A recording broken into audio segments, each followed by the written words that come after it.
So when you have challenges in your life, how do you make it through those challenges? When you feel those days where you want to pull the hat over your head and down over your eyes because you don't want to know what's going on? For me, it's really all about the mind. How do you face things? It's how you look at things that count. So welcome today to everybody on Let's Get Real. We're going to get real. We have a fabulous guest with us who has so many hats that she's wearing, and she has so much that's going on. It's fabulous. It's another one of those incredibly strong women. And for those who don't know me, I am a life coach and a reinvention specialist. And most importantly, I'm your friend for the day and hopefully forever. And meet my co-host today, Nicole Harvick. Hello, Nicole. Hi, Glenda. Hi, Glenda. How are another Wednesday? We're back at it, which I love. I love, they always talk about the Wednesday hump. But when you have something like this to look forward to, there's really no hump there. It's like, ooh, I can't wait to get on and meet people, talk to people, and help people shine. So for me, I've loved my Wednesdays for a little bit over a year now when we started. And we have met some fabulous people. And this lady today is absolutely no exception. I have met her before and talked with her, and I was just captivated by her. And last night, as I was going over her bio and writing things down, I'm not going to be able to do her bio justice because it's jaw-dropping. I mean, she is, and I'm just going to read what I've highlighted here. And so this is about Dr. Karen Kramer. For almost 3 decades, Dr. Karen Kramer has helped hundreds of thousands of people all over the world. Nice. Now, that's not hundreds, that's not thousands, that's hundreds of thousands. Now, that not many people can say that. So that in itself is really amazing. And Dr. Karen is a mindset coach for your career, your relationship, or your health goals. Now, here's something that is just like jaw-dropping. She has a bachelor's degree in business. She has a master's in leadership, another master's in organizational development, and she wasn't through yet. She has a PhD in human and organizational development. Some of the companies some of the companies she's worked with, and we've all heard of these: United Way, American Express, Nike, Boeing, and who hasn't heard of Google? So one of her newest ventures is she's the CEO of the VillaVision Wellness Center and Retreat Center in San Diego, which is one of my favorite cities in the world. I absolutely love San Diego. So it's real exciting to have Dr. Karen Kramer on today. I cannot wait to hear more about you, Karen. And this isn't even half of your bio. So where do we start when we're interviewing someone like you, my dear?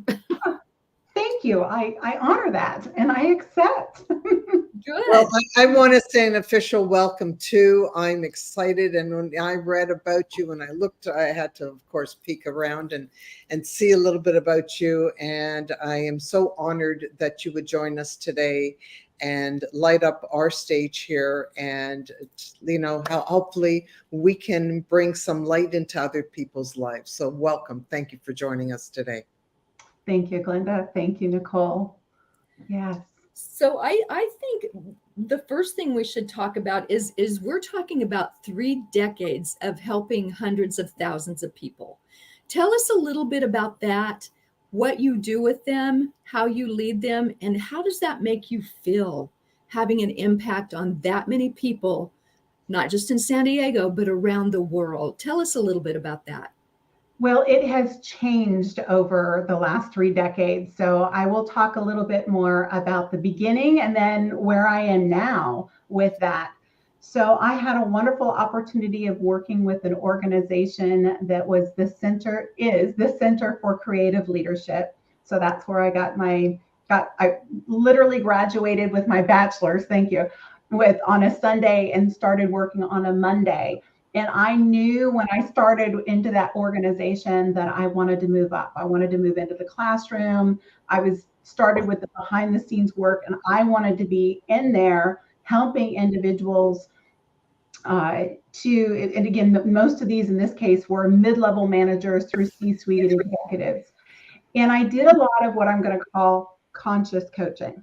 So where is it that you want to go? And I'm kind of crossing between working in the classroom in these programs as well as the one-on-one work that I was doing. But it was, where were you? Where are you in your work right now? What are the goals that you set for yourself? Whether it is improving communications, building and maintaining teams, moving to that next level in the organization. So what is it that you want to do? What's keeping you from doing that? And then how can we set a plan of action for them to move to that next step? So that's what I call conscious coaching. I did that with executives, mid-level managers, and even when I stepped out of the corporate world, I did that in my private practice when I started working with teenagers and 20-somethings, because I wanted my private practice to be something different from the corporate world that I was still working in. And then in the last 4.5 years now, I've shifted into more of the subconscious or unconscious coaching. So that's the biggest shift. So let me talk a bit about the difference between those. So from the conscious coaching, again, it's more of, where do you want to go? What's preventing you? What's the action steps? I'll help hold you accountable. What I found in doing that is there were two types of people. One is the person who was all gung-ho to do that, all excited about doing that, but something was holding them back. They couldn't identify it. And with the skills I had at that point in time, I couldn't help them identify it. It was just something that was preventing them, something that was holding back in their motivation. They had ideas to go for it, but something was holding them back. Or they would succeed in accomplishing what they wanted, but then they would start sliding back. So think about that proverbial fitness goal you have around New Year's resolutions, right? You obtain it, either you go for it and then something holds you back from accomplishing it, or you accomplish it and then you slide back, and in some cases being worse than you were when you started with that fitness goal. With that? Okay. Yeah. So when doing the subconscious or unconscious work, it's getting down to what is underneath that. What is underneath the motivation? What inspires them? What's preventing them at an unconscious or subconscious level from achieving their goal? And so the last 4.5 years, I've been involved in doing that work. So briefly, if we think about a traditional fitness goal, if we are setting a goal, and let's just say to work out so we can, lift so many pounds of a barbell or something. Yes, we have the traditional scale of looking at numbers, but something that gives us a numbers. But if at the unconscious or subconscious level, we believe, I can't, I'm not good enough, I've done it before and it hasn't worked. And in other words, those either limiting beliefs that we hold about the world or about ourselves. And it's a difference between our unconscious mind saying, here's what I'm going to go do, and our unconscious mind saying, remember that time? You can't do it. If those are in competition, your unconscious and subconscious mind is going to win every single time. Sure. Wow. Isn't that crazy? I mean, and I find it when I'm, working with people with their trauma, they hold that in there so tightly and just grasp onto it and don't understand it, but they don't want to let go of it to see how amazing they truly are. Yes. Well, they've spent their whole life conditioned in that manner. Mm-hmm. And so they really can't see themselves in moving forward from that. That's the problem, right? It's like cement. They've cemented themselves in there. Mm-hmm.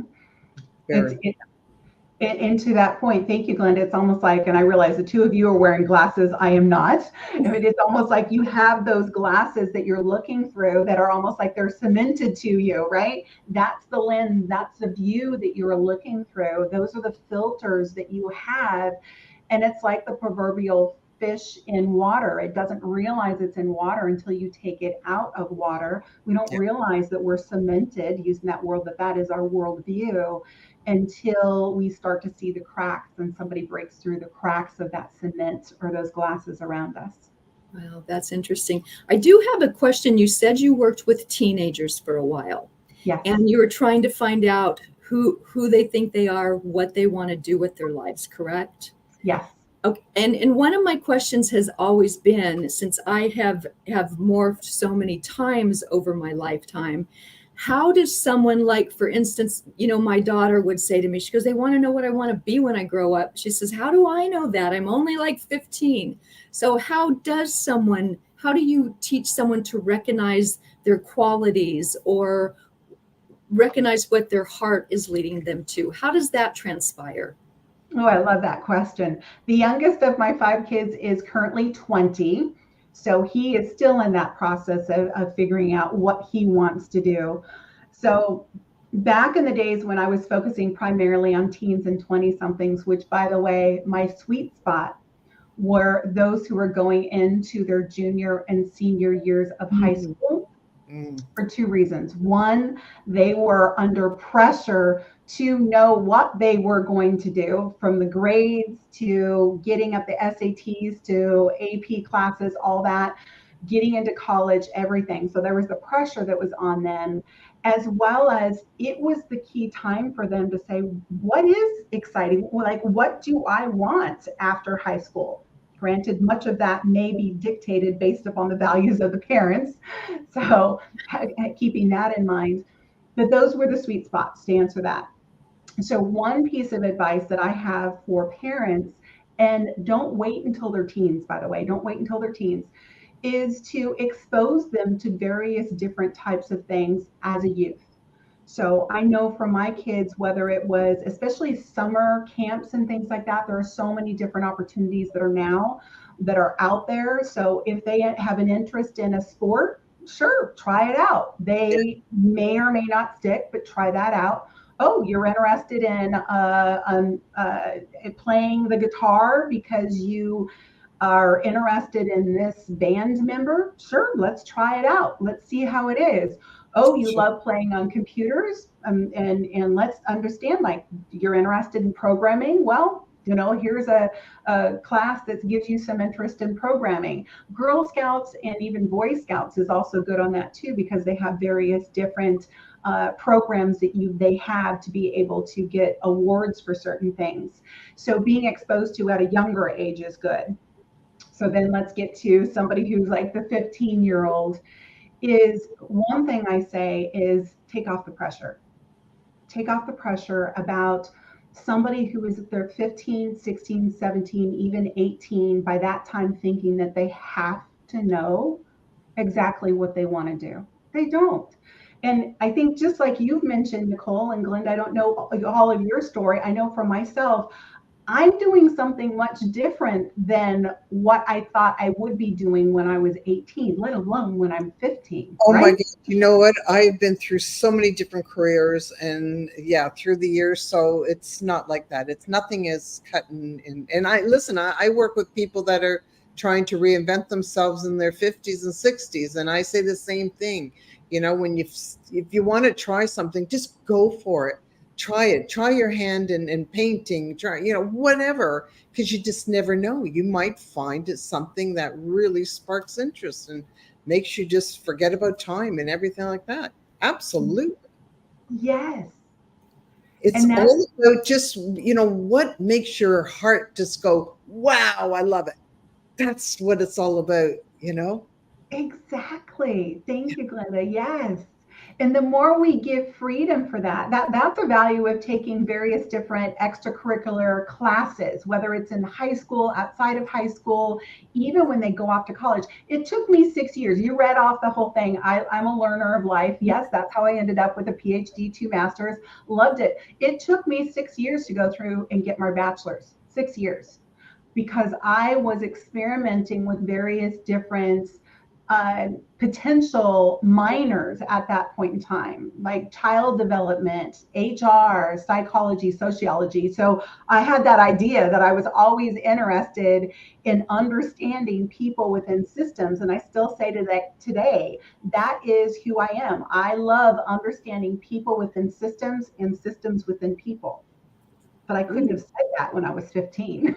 Right, right. That's not even something that goes through your brain at 15, you know. It's just always so interesting to me that, you know, you've got to declare a major your freshman year in college. And, you know, so my daughter, she's like, well, she goes, I like to travel. She goes, I like business. You know, I'm going to do international business. I said, well, that's a great way. It's two things you love. So, you know, when you love something, it's not a job. That's true. And so that one is off to Portugal in a couple months to study international business. How exciting. Ouch, ouch, no. And getting those international experiences are very valuable too. That's another value we have within our home. And I'm glad at least my middle daughter really took advantage of that. Same type of thing about fish in water. The more they get out and they travel and they learn about other cultures, whether it is going abroad for school or just traveling abroad, they have a completely different perspective once they come back to their home state, even city. Yeah, that's true, because my daughter really wanted to go visit some friends in Ireland that she had met here in South Carolina, but she couldn't find anyone to go with her. And I said, Keely, I said, the minute you do it once, I said, you're going to step over that line of fear and then you're going to be free. She did it by herself and she absolutely loved it. She says, you know, I didn't have to worry about anyone. I didn't have to complain. She goes, it was just me and I did what I wanted. I said, well, there you go. See, it's not so bad. She made friends in the hostels and loved Europe. And, you know, when you've got that love in your heart of things, I think, Glenda, you'll agree with this. When we finally found what we loved, we excel, we grow, you know. So for me, it was like a win-win for her. Definitely. Yes. Yeah. So what is the area that you found your true love in?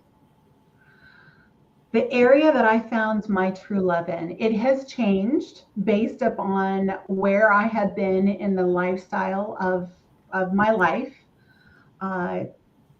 For me, I would say, even as I think about the work that I do now so I'm 54 right now. So looking back on it, I can now say it's interesting how I learn a lesson.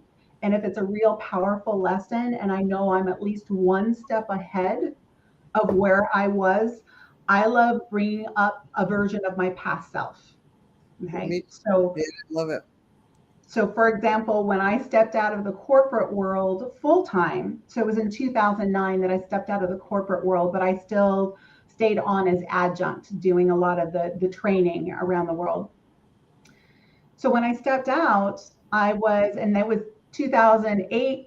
If any of you went through that, the whole downturn 2008. So when it came to 2009, I had chosen to step out of my full-time job that I had for 10 years, overseeing our leadership development program. So I'd stepped down from that role that I had for 10 years. And part of the reason I stepped down is I had remarried a year before that and went from being a single mom of one child to then marrying and being a stepmom with blended family with 5 kids. Wow. And traveling with the new role, they had revised it due to kind of downsizing, right sizing. So I had to reapply for my new position, which they had increased it because they were combining 3 roles into 2. They had increased it so that I would be doing more travel than I was doing before. And I looked at my lifestyle and I said, this is not what I want. And it took about a year for me to figure out within the Center for Creative Leadership what it is that I did want to do. And then I stepped into a program that was the Young Women's Leadership Program that we did once a year for girls going into their junior and senior year of high school. Hence, that was my sweet spot. And after I did that, facilitated that program, I said, yes, this is what I want to do. And part of that, yes, this is what I want to do, paralleled with my life. I wanted to spend more time with my kids. I wanted to be the best mom and the best stepmom I could be. And I was seeing a lot of parallels with the leadership work that I had from CEOs to even down to new managers. and saw a lot of those leadership skills as a parallel to working with teens. So it started there first because that's where I was in my life. I wanted to learn how to be the best parent, support my kids. Why not turn around and then do that for other teens and other parents? So it started there. Then moving ahead to, I was then found myself as my kids got older, I was coaching more of the parents. Okay, because again, I was even them coaching from now I'm an empty nester. What does that mean for me? What is it about letting my child go? Because now they're more independent. They're traveling abroad. So I was coaching the parents because I could relate to them. And then even moving forward into 5.5 years ago, when the love of my life walked out of my life, and I thought I could DIY myself through my own divorce, which by the way is not the best. Fish in own bowl. Okay. So after I ended up going through that period of finding the resources to be able to help me, which is how I stepped into doing the subconscious and unconscious work, specifically NLP, then when I was one step ahead, that's who my ideal client was, the woman who was going through and after divorce. So then I transitioned into there. Now where I am right now is the focus is on grief, divorce being one of them, but also death, passing. Nicole, you and I have talked about some of this in the past. Oh, yeah. I lost my mom and my brother back to back 1.5 years ago. And even with some of my clients finding that what is the theme that is going on there? And it's all about grief, different levels of grief. So lifestyle, that's a long way to answer your question, but lifestyle, what have I learned? What have I gleaned? And how can I give it back to others?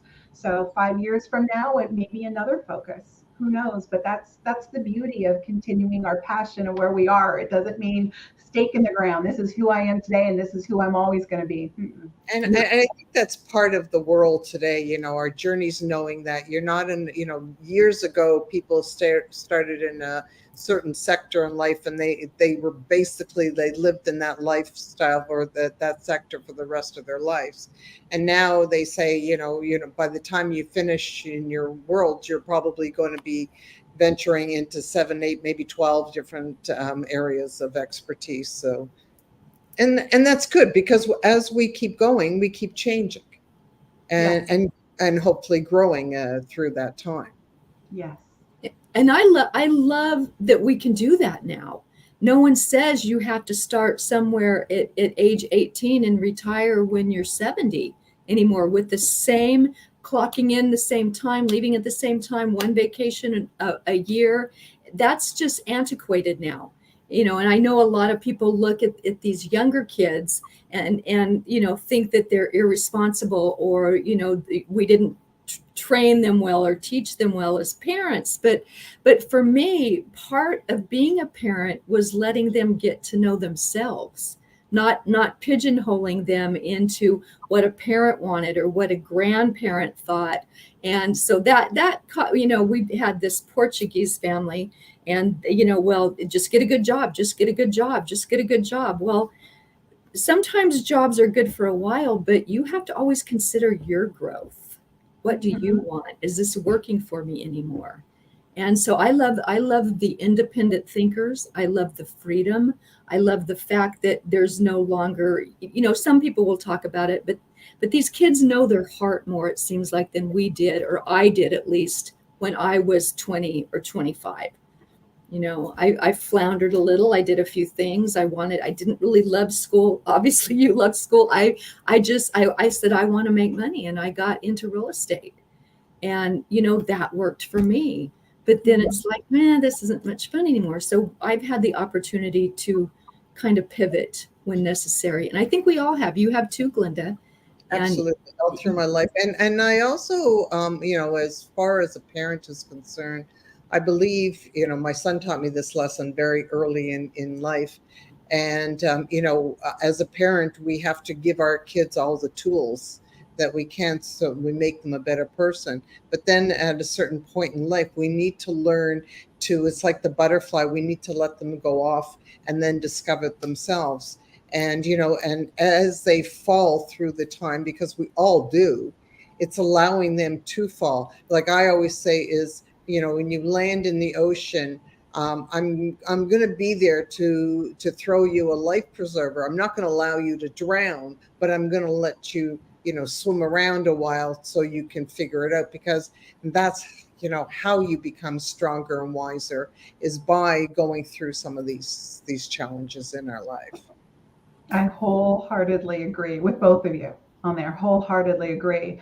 I with my youngest child, as I mentioned, who is 20 right now, there was a period of time in high school when he was 15 where I had to let go. That was my biggest lesson, of letting go and literally allowing him to fail, which is like, Oh, it's oh my God, and it was the biggest lesson for both of us. One, for me, because I was going through this body of work at this point in time after my divorce. And the biggest thing was for me, and I also find this with some of my clients too, is when the chaos was going on around me, such as my divorce, and I didn't know what was going on, I was grasping on to where did I have control? The world's going on. Where do I have control? And what happened, my youngest, is I ended up like controlling. I'm doing this for a purpose. It was like I was so much trying to control what was going on with, and it was all around the idea about protection, right? Thank you. The idea about protecting him, it didn't come from a negative perspective, but in the process of doing that and trying to control school and where he's going in his health, it wasn't helping him. It wasn't helping me. And when I learned that, hey, it was the control. And by the way, when I say learned, like I say, it's not the conscious, like, hey, Karen, what is it that you're doing in your life and what's the impact it's having? It was at an unconscious level. I learned around what was leading to my desire for control, and when at an unconscious level, subconscious level, I release that. When it happens at an unconscious and subconscious level, it is instantaneous and long lasting. So my behaviors around him were completely different. And when I did that, there was that shifting period. Like I changed my step in the dance. My son and I had a certain dance that we were doing, right? Acting, reacting. I changed my step in the dance. So it forced him to then figure out, well, what kind of step does he want? And in the process of this, letting him fail in some of his classes and things was the best thing for both of us. It allowed him to step up and own his life.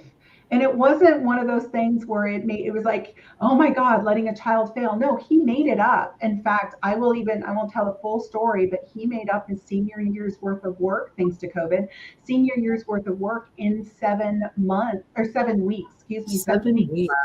So he can then graduate with his peers, which, by the way, due to health issues and other things, he was a year and a half behind starting his middle year of his junior year. There's more to that story, but just to give you a context, this allowed him to fully step up, own his life, to step forward. And he is a confident, stronger, more independent, even on his own self right now. And he's making his own choices. Back to Nicole, your question you asked before around, he started off with community college, and after a year and a half, he decided that may not be it. So he took a gap semester, which is turning into a gap year.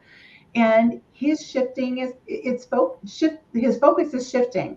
Is college going to get me? This is what I love about our current generation now. Is college going to get me what I want in the future? Yeah. Because that's the way our society has been trained. You have to have, I know that was the way I was trained, hence the reason for the degrees, right? But now there are so many different ways to be able to get the job and do what you want that has nothing to do with college. So I really value that perspective that, Mom, is college going to get me that? Or is trade school going to get me that? Or is just getting into the body of work going to get me what I want to do? So college just becomes one of the options, not the option. The option. I love that. I love that too, finally, because for so many years, my ex just drilled it into their head. Well, you will be nothing without college. And that's not necessarily true, because like you said, we've been conditioned to think that. But, now what I'm doing with quantum healing, there's no real school for that. There's no training for that at college. I wouldn't even be let in just because I couldn't find any courses. So it's real important though. And I love that he decided to make up everything. It was his choice. He wasn't forced. He was given the opportunity. So he had to think for himself. And that's what I've seen that. I was an older mom, and how I was raised versus some of these parents that were younger. They thought for their children. They would do the homework for their children. They would, you're going to be a baseball player. We'll get you the pitch coach and you'll do this, this, and this. And, you just can't do that. We're also individualized in our thinking and our gifts. That you have to figure things out yourself, because what good are you if you're not taught to think? Because someday I'm going to die and I can't pick up the pieces for you. So you better start thinking on your own, stepping it up. And I see it happening for mine, and I'm really grateful. Really grateful. So Karen, I hear that you have a new retreat that you have just gone into. Can you tell us a little bit about that? Sure. So when I opened up the VillaVision Wellness and Retreat Center, August of 2022, I had a vision of, and it's one of those buying the land next to me, which is currently in trust right now. So family trust, buying the land, which gives a total of 5 acres in here. So I have just under 1.5 acres of that. And in the process of that, I thought, so this gets into our own limiting decisions, right? Our beliefs that we have about ourselves. I believed that I had to have the land and build out a facility before I even started doing retreats.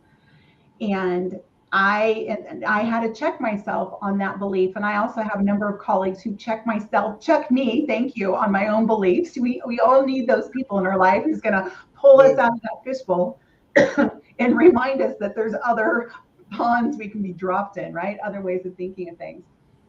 So at the beginning of this year, actually 2023, one of my colleagues said, for what purpose are you waiting to build to have a retreat? You all know what you need. There are women out there who need you, which she was feeding back to me what I usually say to women who are waiting for just the right time. And the phrase was, and she was feeding it right back to me, is stop being selfish. Stop being selfish and wait for this or that, or even getting out of your own way due to fear, and just go do it.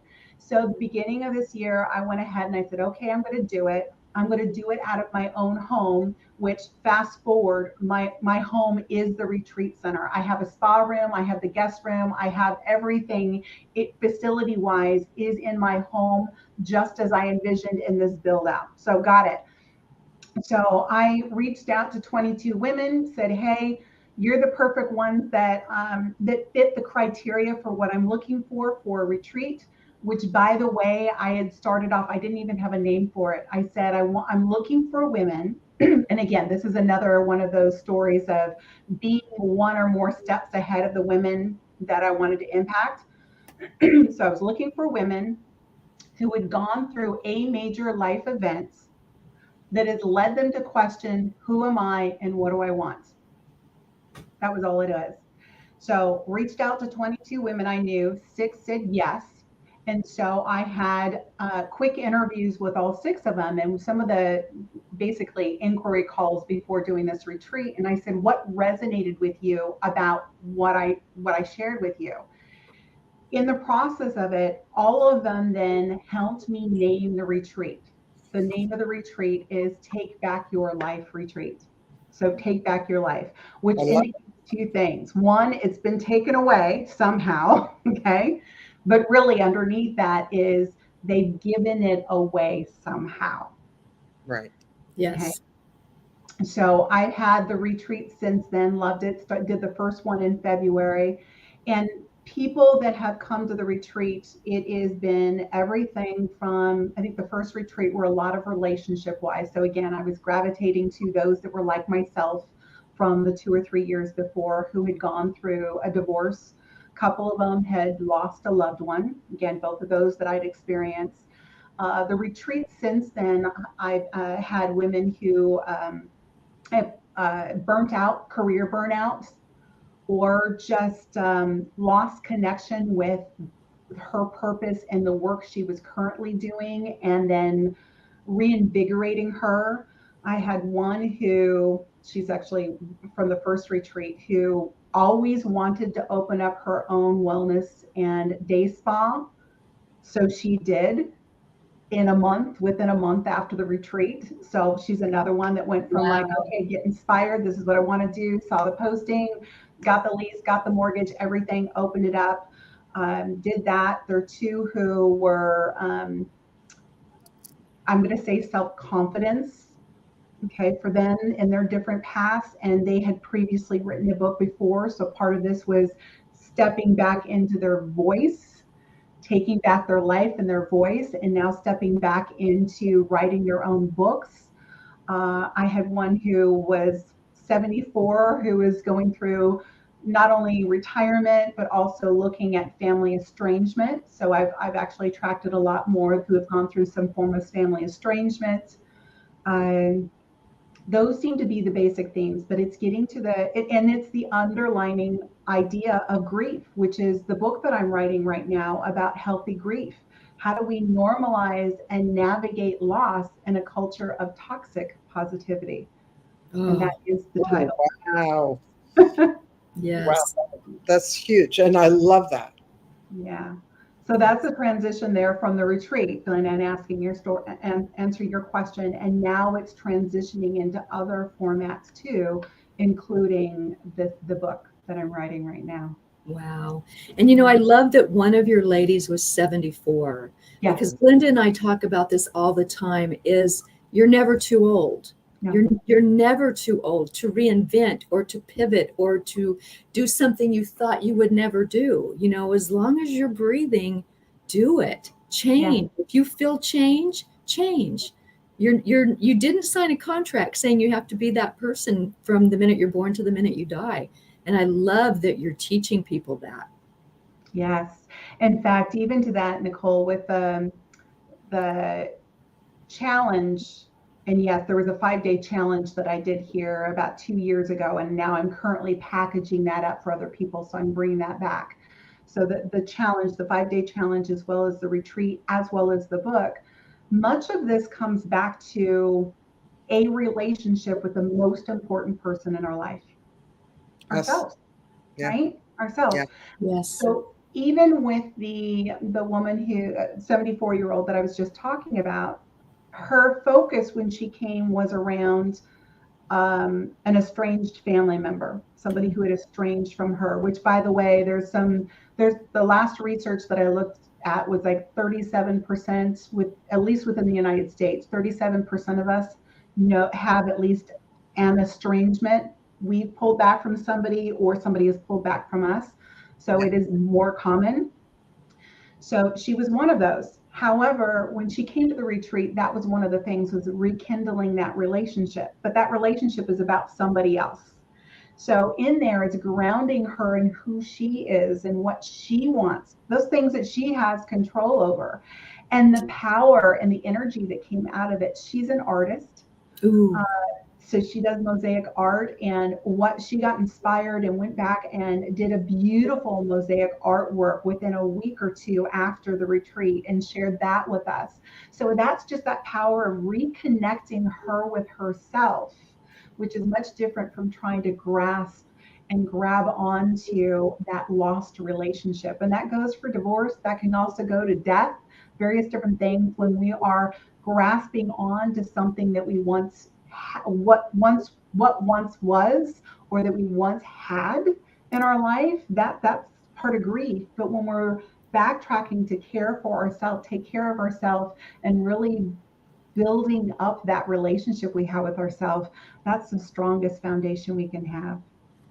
And people don't realize, because we also talk about a lot of times, and this is where Nicole is her expertise too, is forgiveness, of forgiving, starting with yourself. When we get into life forms, whether it's whether it's family or friends or whatever, and people they don't want to forgive. They're not going to allow that person to forgive them, but they don't realize they've held themselves into that moment forever, and which only hurts themselves. It's like I call it drinking the poison. They're constantly drinking the poison. And you have to get to the point in your life when you have to really respect the fact that it's not about them, it's you. You've got to release that energy that you hold on to that keeps you in jail. Yes. That's very true. And what I noticed is the people that are so hesitant to forgive are women. I was very surprised by that, the people that I started working with, because there's so much anger for a divorce. And, unfortunately, cheating is very common, I would say. I think we've been nowadays, unfortunately, yeah. And what their response was to forgiveness of why should I forgive him? I didn't do anything wrong. And cheating is just one thing you're doing wrong, but you have to look at the relationship as a whole, in my opinion. So I was very, very surprised that women held so much animosity at times, which I did for a while until I understood it. And I think it's very misunderstood. Yeah. I agree. Yeah. I work with a number of clients, even one that I talked to this morning, who are going through dealing with molestation. So you talk about forgiveness in that situation. You talk about when you have a cheating spouse, but there's other forms of just deeper forgiveness. And some of those are harder, right? Like one of the clients I had 2 years ago was a 12-year-old who had, dealt with a molestation from an older step sibling for 3 years, starting at the age of 5. So how then do you get to the point where, and that same type of thing, as she wanted that person to come back into her life for forgiveness type thing, and it was less about that and more about I'm all about the drinking poison quote to Glenna. So right there is around her is, what does she need for herself that she has control over, and how can we at the unconscious and subconscious level release and let go, and also honor that little child of her inside. We all have our own little wounds, right? Absolutely. Inside, and really nurture that part of her that was just so hurt in so many different ways. And broken, like that thing. It's a very hard line to cross through in those type of circumstances, more so even than a relationship. But it's the trust factor that breaks, right, in either case or all cases. But we have to realize within ourselves that if we can come to that point, and it's work. Nothing, through our lives, we have to understand that we have to do the work to get through the cases, get through the hurts, the whatever has been done to us. It's not that it just appears and it happens and we can walk away. We have to do the work of looking down into our soul of what is missing or what has been, altered that we need to fix. Yeah. And I think we all three can agree that's not a lot of fun. No. It doesn't, well, there's two thoughts that came to mind, and one is it can be fun. Or let me put it this way, it can also be quick. So when we think about diving down into doing work on ourselves to be able to release and let go of that, we come from a society that is a quick fix society. I'm writing about this in my book, this quick fix. So let's talk about it from like the practitioner side as well as the client side who's coming at it. So traditional talk therapy, traditional medical. I am depressed in my life. I'm having this ailment that's going on. I'm keeping it generic from a practitioner side. Oh, okay. So here's this pill. Here's this surgery. Okay. So then and that's the way we're taught, quick fix, right? Because people come in, they want quick fix. Yes. Then from the client side is, I don't want this pain, so I want a quick fix, which is feeding into the let's just get a pill to numb ourselves out, or let me just get that surgery to get this thing out or fix that thing, right? It's quick fix. So I agree with you, Nicole, that there is that idea that to really dive down and say, I have something that it's going to be painful and it's going to take a long time for me to deal with the real issue that's underneath that. It doesn't have to be painful and it doesn't have to take a long time. And that's the beauty of it. And I think that's also the beauty of the work that the three of us do, is that it can be funner and easier to be able to get down to that root than traditional talk therapy can be, or traditional medical can be. And again, this is not about the therapists or the medical professionals themselves. They're stuck within the type of training that they have. Yeah. Hammer, everything's a nail, right? Come with an ailment. Okay, here's the pill, here's the diagnosis, here's the surgery, right? They've been taught that way. And also in society is, I don't want to take a long time to do it because it's hard, it takes a long time. So I just want my quick fix. So from a society perspective and training perspective, they all feed upon each other. But again, there's beauty out there that it doesn't need to take a long time. And it doesn't need to be hard to be able to get down to that root and release it. Well, and it's very empowering when you start to also get your power back, when you feel that you have control. To me, I look at it as a rocket ship. When you start to go, you just take off, and it's such an incredible feeling within yourself. And that's what I love. I love seeing those rocket ships go off when people get through to that point where they see things for themselves. It's something that is magnificent. It's like a birth of a child. It is. It is. Yeah. It is. I feel like that, what is it? The fairy godmother who's waving that wand and pixie dust or whatever. Well, hey, I'm Glinda, the good witch of the north. So what can I tell you? Yeah, exactly. But it is. I mean, and that's why I think the three of us sitting here talking is so important, because it can be done at any time, it can be done at any age, but you have to do it.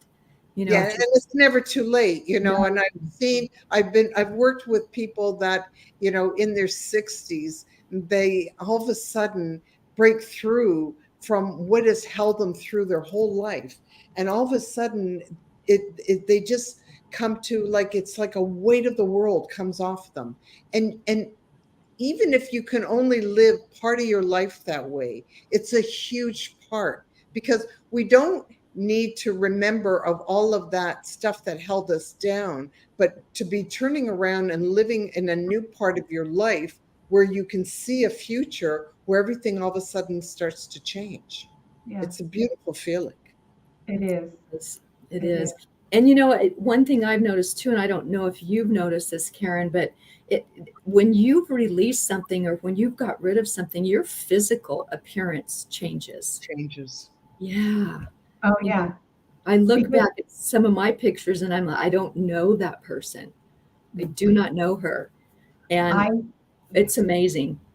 I look at the pictures, and when I was traveling as the head coach for the organization that I got trained in for neurolinguistics programming, one of the things I did when I was doing the strategy sessions is I would put an old picture just prior to doing this work next to one right after I did this work, and they look a good night and day, I even say, which one do you think is younger?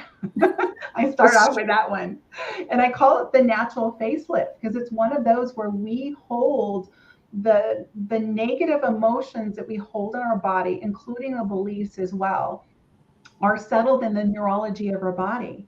So going through and releasing, for example, releasing anger in as little as 20 minutes, right? Releasing anger in as little as 20 minutes. I actually do take pictures of my clients before and afterwards, and you can distinctly see the difference. I call it the permanent facelift. It's amazing. I love it. Yeah. I even had a client who, actually morphed into a younger version of herself right in front of me. Such an amazing Oh my experience with gosh. that. I've only had that once, but so powerful. And it was actually during a training period. So it was with me as the head coach, and I was working with two of our students. And the student just happened to go directly into the technique. So I just continued to work with the client. And when she came out of it and looked up, she looked like a 12-year-old version of herself. And she was in her late 30s, to the point where I looked over at the other practitioner who was sitting there, the other students, like, are you seeing what I'm seeing? And both of us were just in awe.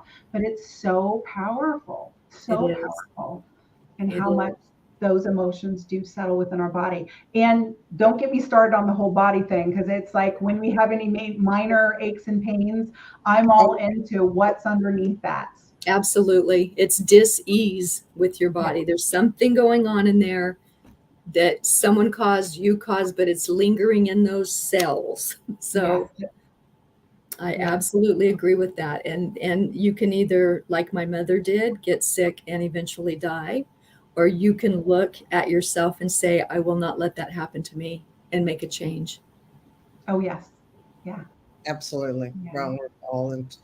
Well, it's really nice when you are able to sit around and talk to people that are of the same mindset and know what it is and want to live a healthy life and help others to live it along the way.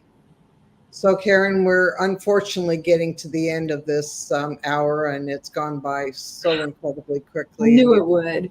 I know, right? I knew it would. Like, can we not go on for another hour?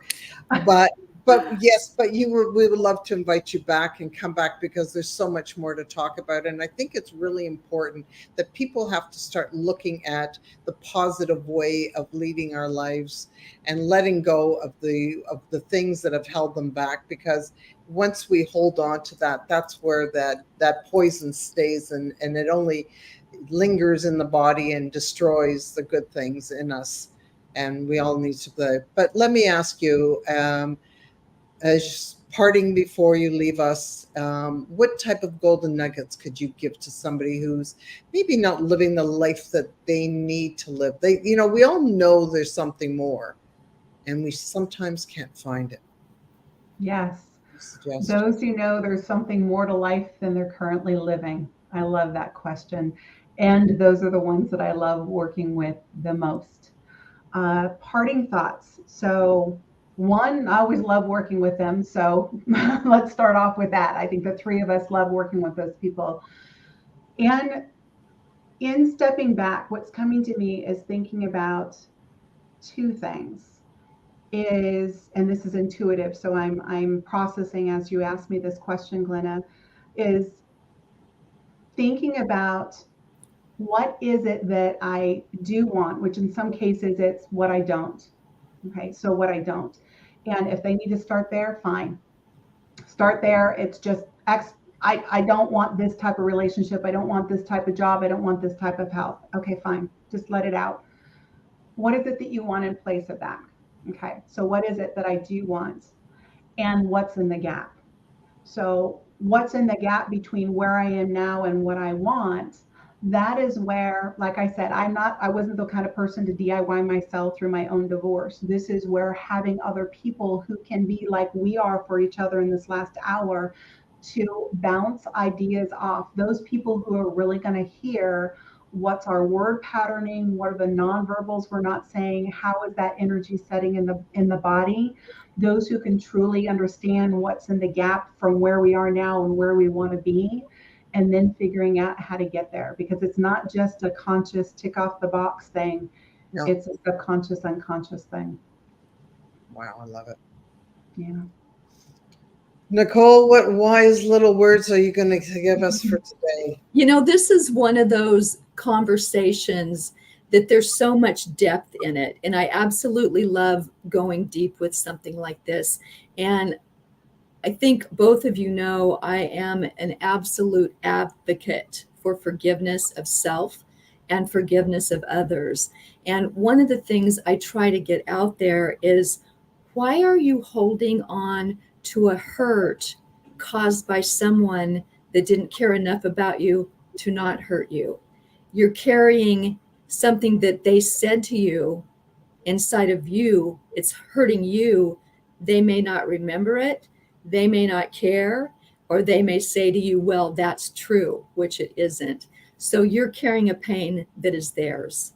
And when we all talk about looking different and acting different, I'm just going to say, let that go. Let that flow out of your body. And your life will change. It will change. I can say it will. Dr. Karen can. Glenda can. Do not carry the hurt or the words or the pain of another person. Amen. Right. I was just going to say, that's the drop the mic. Yeah. Yes. That's phenomenal. It's sensational. Karen, thank you so very much from the bottom of my heart for coming on and for sharing such incredible wisdom today and for allowing us to have such a deep conversation. I hope that if you've watched this, first of all, share us, love us, give us a little bit of even comments, and we will be watching it, and we're looking so that if you are a person who is struggling in anything we have talked about, reach out. That's what we're here for. And important enough as well that if you know somebody else that this could be helpful to, share it. That's what it's all about in our world today. So thank you also very much for joining us, and we look forward to you joining us again. And all I can say is, starts with you. Starts by loving yourself. Yes. Thank you so much, everybody. So much.